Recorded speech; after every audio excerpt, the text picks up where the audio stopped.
네, 반갑습니다. 오늘은 4월 10일 금요일입니다.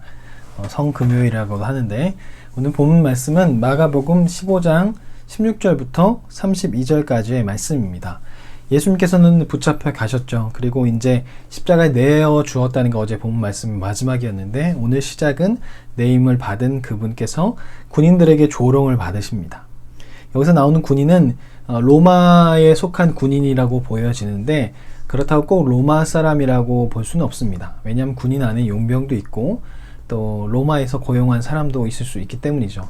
그래서 학자들의 의견 가운데는 시리아나 가이사랴 등 팔레스타인 주변에 살았던 사람들이 용병으로 고용됐고 그들 중에서 팔레스타인에 사는 그 유대인에 대해서 좋지 않은 감정들을 갖고 있는 사람들이 꽤 있었다고 해요.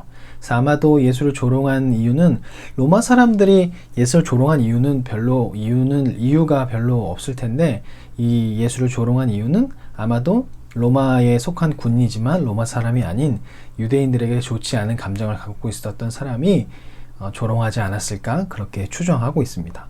예수님께서는 로마 병정들에게 조롱을 당하시고 난 후에 예수님께서 전에 예고하신 대로 침뱉음을 받음을 당하시고 또 희롱을 당하시고 자주색 옷을 입혔다가 다시 벗겨지게 됩니다. 이 말씀은 예수님께서 하신 말씀이 이루어지기 위한 그런 말씀인 거죠. 그러기 위해서 예수님께서는 조롱을 당하시고 침뱉음을 당하심에도 불구하고 아무 말씀을 하시지 않으세요. 그 말씀이 이루어지기 위해서. 왜냐하면 그 말씀이 이루어져야 인간의 구원이 이루어질 수 있기 때문에 성경의 말씀이 성취되어야 하기 때문에 예수님께서는 그 조롱과 핍박 가운데 아무 말 하시지 않으시고 침묵을 하고 계십니다. 그리고 마침내 예수님께서 이제 십자가를 지고 가시게 되는데 마가복음에서는 짧게 기록되어 있습니다. 바로 구레네 사람이었던 알렉산더와 루포의 아버지 시몬이 예수님을 대신 십자가를 지게 됩니다.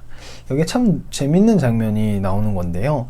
루포라는 사람이 로마서 16장 13절에 보면 이렇게 나와 있어요. 주 안에서 택하심을 입은 루포와 그의 어머니에게 문안하라. 그의 어머니는 곧 내 어머니라. 바울이 쓴 서신에 루포가 나오게 되어 있습니다.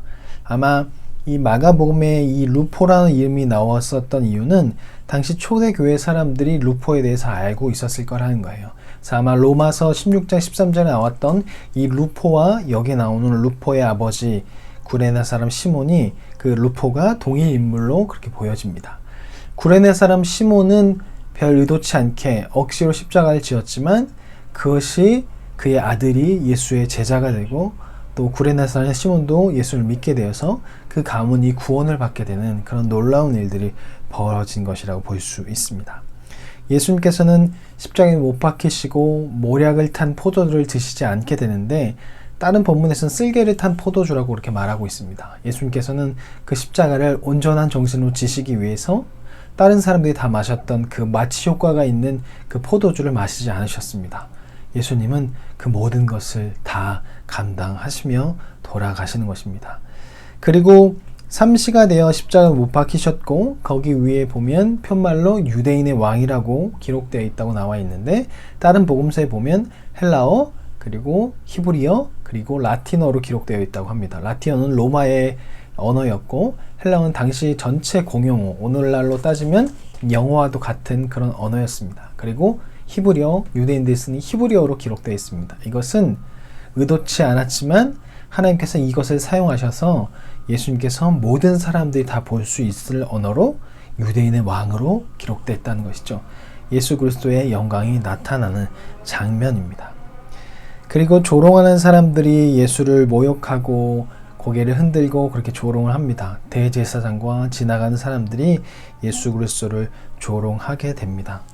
이것은 무엇을 나타나냐면 유대인들의 사상 안에는 십자가에 못 박히는 메시아는 있을 수 없었습니다.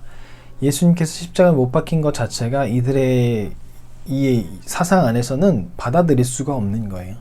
그래서 그렇게 따랐던 그 예수 그리스도를 버리게 된 이유도 바로 거기에 있습니다. 예수 그리스도, 메시아, 유대인의 왕으로 오셨던 그 메시아가 십자가 못 박혔다는 건 그들의 사상에서 이해가 되지 않았던 거예요. 왜냐하면 신명기 21장 22절 23절을 보면 십자가에 못 박히는 것은 이 저주받은 것으로, 하나님께 저주받은 것으로 그렇게 나와 있기 때문이에요.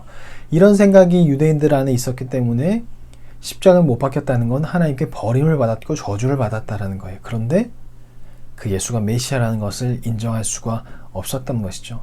결국 예수를 그렇게 따랐던 사람도 또 반대했던 사람도 모두 예수 그리스도께서 십자가에 못 박히자 다 조롱하게 되었습니다. 이 모든 것도 다 성경에 기록된 대로 그것을 받으시는 것이었습니다. 예수님께서는 우리를 위해서 십자가에 달려 죽으셨습니다. 모든 고통과 조롱을 당하셨습니다. 성경 말씀을 이루시기 위해 침묵하셨고 아무 말씀도 하시지 않으시고 육체적인 고통도 다 당하시고 다 감당하셨습니다. 그분이 예수께서 이런 고통을 당하셨기 때문에 우리가 지금 이 자리에 설 수 있는 것입니다. 그것을 기억하며 예수님께 감사하며 하루를 보내고 또한 내일 모레 부활절입니다. 부활주일을 정말 감사함으로 보낼 수 있는 그런 우리가 되었으면 좋겠습니다. 그러면 안녕히 계세요.